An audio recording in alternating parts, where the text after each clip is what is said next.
आज झालं असं की मला शॉपमध्येच मेहंदी काढावी लागली. आज अगदी सुंदर अशा पैठणी साडींवरती व्लॉग बनवला होता, ज्या टिश्यूमधील आहे आणि प्राईस खूप कमी आहे. सकाळी उठली आणि ठरवलं चहा पिऊ की जिरा पाणी, आणि यामध्ये मग मी चहाच प्यायले. शॉपमध्ये आले. खरं शॉपमध्ये आल्यापासून गर्दी होती.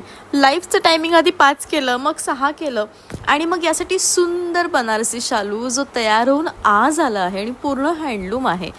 आणि त्यानंतर मग सुंदर अशा बनारसी शालूंचं कलेक्शन बघितलं की कोणकोणते रंग अवेलेबल आहेत, आणि मग त्यानंतर थोडाफार काय मेकअप केला आणि लाईव्हसाठी मी सज्ज झाली. पण तुम्हाला सगळ्यांनाच माहिती की आजच्या लाईव्हमध्ये काहीतरी टेक्निकल इश्यूज आले आणि त्यामुळे लाईव्ह अर्धवट बंद पडलं.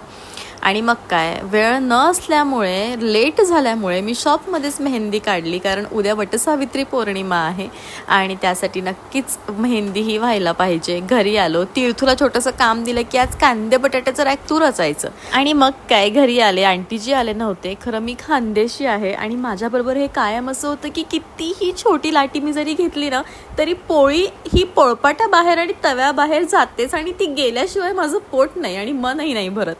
आणि मग काय, मस्त कांद्याची चटणी आणि गरम गरम पोळ्यांचा बेत होता. मग काय, मस्त पोळ्या झाल्या. बघितलं तर काय, तीर्थाच्या डॅडींना जायचं होतं बाहेर, मग आम्हीच घेतलं की गरम गरम जेवण करून.